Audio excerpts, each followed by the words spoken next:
Here. And our next guest joins us. Vetri Subramaniam, the Chief Investment Officer at Religare Invesco Mutual Fund, joins us. Good morning, Vetri.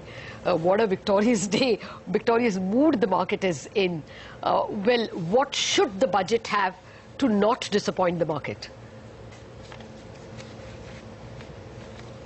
Well, I think the expectations that have been building up over a period of time, and particularly given the backdrop of the previous budget, which was a bit of a... Go ahead. And given the backdrop of the previous budget, which was seen as a sort of non-event. But I think, the key thing to really focus on is to what extent the government is able to stay on track in terms of fiscal consolidation. I think the economic survey rightly pointed to the need for the quality of fiscal consolidation to improve and also for the revenue deficit to start to come down sharply. So I think that's the key thing to look at. Obviously, the normal numbers will be looked at in terms of what's the extent to which we're able to get down subsidies. I think I'd like to see a little bit more color, which is something that you guys talked about yesterday, which is about really expanding the tax base.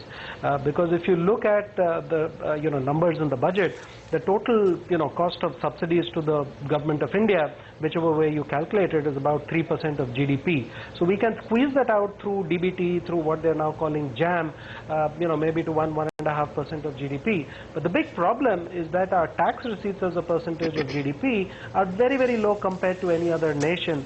And therefore, really what I'd like to see is more discussion about how to expand the tax base, how to get more people into the tax net, how to get more taxes into government. Because I think that is really the key to the quality of fiscal consolidation over the next few years. Okay. Vetri, hi, good morning. So just to focus a little more on this taxation issue, to keep with the Make in India theme, SEZs could be a big focus this time around, and there's an expectation that there could be a lot of SOPs on that front, whether it's reduction in MAT, reduction in DDT, etc. What is your own estimate of what could be done to pump prime that part of the economy? Well, first of all, I think it would be a horrible idea to give a tax exemption at this point of time, just in the name of Make in India. I think that's the wrong way to go. If Indian manufacturers are facing a problem because of an inverted duty structure, that is certainly something that needs to be addressed. But look, I think we've got the history of tax exemptions being given to manufacturing sector for so many years now. And all that's happened is that, it's amounted to, in a sense, what we don't like when we see foreign investors, which is treaty shopping. So you allow a company a tax benefit for setting up a unit in a particular area. All they do is that they rotate production into that area. So we've seen this over many, many years. So really, I'm a little disappointed that we are back to discussing tax breaks as being the core of Make in India. If you talk to any entrepreneur in India, what he will tell you is that some of the biggest issues that they face in becoming globally competitive is issues like the cost of power, issues like the cost of logistics, the lack of logistics, the high turnaround times at Indian ports, railways, roads, etc. And finally, they do sort of allude to some labor-related challenges as well. A lot of Indian companies have managed to, handle the labor challenge through the contract labor route. So I think, those are really the issues that we need to focus on to make Indian industry competitive and allow them to get a larger market share. And look at the number of companies in India who are already very significant exporters, 30–40% of their turnover coming from exports. How have they done it? Not by way of tax ops. So I think really tax ops is it's sort of a cop-out in terms of policy making. Indeed. Vetri, hi, morning. So how important is the budget in the larger scheme of things? We've seen a big bull market in India. It's been, more than 1 year now. We haven't seen any kind of correction. Do you think this really is going to be the theme where the corrections will be shallow and the market will keep on making new highs? I don't have a crystal ball to tell you which way the market will behave. It pretty much has a mind of its own. The only point that I'll make over here is, honestly keep in mind that as much as we talk a lot about, the new government and the budget and how things are going to look different, look, there's a global equities bull market going on. Look around you.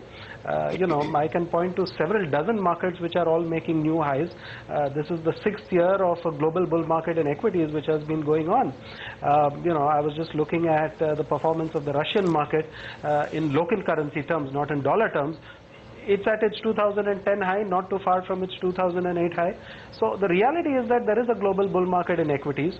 Even if I look at it year to date, most of the markets in Asia are up 5 to 9%, 10%.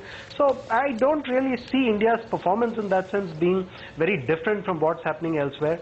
I think certainly there's a lot of excitement among local investors, entrepreneurs in India about the budget and government policy. But I think, in some senses, this boat is sailing not just in India, but in markets all over the world.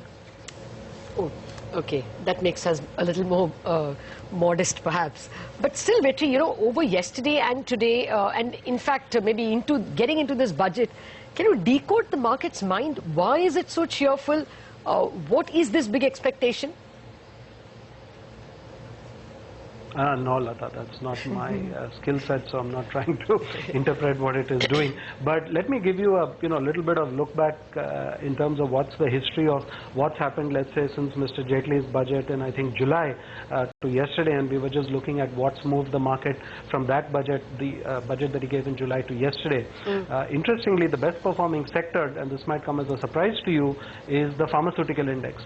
The next best performing sector, which is a little bit more understandable, is the auto sector. Number 3 is very interesting. Tech and banking are neck and neck from July 10th to yesterday. So I think, we are sort of overstating the importance of the budget in terms of what happens to markets, what causes stocks to perform. And I wouldn't like to really interpret, 2-day or 3-day moves. I think the big picture is that people are looking to this budget as a policy statement of direction, not just for this year, but what the government hopes to do over the next 5 years. Because honestly, we didn't get that in the last budget. So that's something that we want to listen to. But, I think the sort of short-term 3-day, 5-day moves, it's not worth losing sleep over.